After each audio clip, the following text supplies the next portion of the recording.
Peoples national party برطانیہ branch کے زیر اہتمام لندن کے علاقے والتھمسٹو میں ایک سیمینار کا انعقاد کیا گیا۔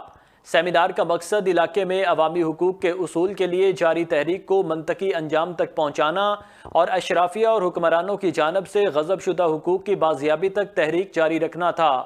مزید تفصیلات لندن سے صغیر بھٹی کی اس رپورٹ میں۔ پیپلز نیشنل پارٹی برطانیہ برانچ کے زیر اہتمام لندن کے علاقے والتھمسٹو میں ایک سیمینار کا انعقاد کیا گیا۔ سیمینار کا مقصد علاقے میں عوامی حقوق کے اصول کے لیے جاری تحریک کو منطقی انجام تک پہنچانا اور اشرافیہ اور حکمرانوں کی جانب سے غصب شدہ حقوق کی بازیابی تک تحریک جاری رکھنا تھا۔ تقریب کا اہتمام معروف کمیونٹی رہنما چیئرمین والتھم فارسٹ اسلامک ایسوسی ایشن راجہ اللہ دتا نے کیا، جس میں آزاد جموں کشمیر کی کمیونٹی نے کثیر تعداد میں شرکت کی۔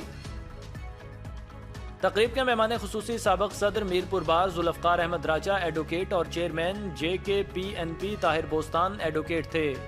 تقریب سے ممتاز کشمیری رہنماؤں لبریشن فرنٹ کے بانی رکن چودھری محمد صدیق، ڈنمارک میں پاکستان کے سابق سفیر راجہ منصور خان، صدارتی مشیر چودھری دلپذیر، NAP کے صدر خواجہ حسن محمود، منور خان، اظہر سلیم، اورنگزیب چودھری، ملک طارق، تیفور اکبر، محمد رفیق مغل، کونسلر راجہ انور اور پروفیسر چودھری ظفر نے خطاب کرتے ہوئے آزاد کشمیر میں جاری عوامی تحریک کی مکمل حمایت کا اعادہ کیا اور زور دیا کہ عوامی امنگوں کو پورا کر کے گرفتار شدگان کی فوری رہائی عمل میں لائی جائے۔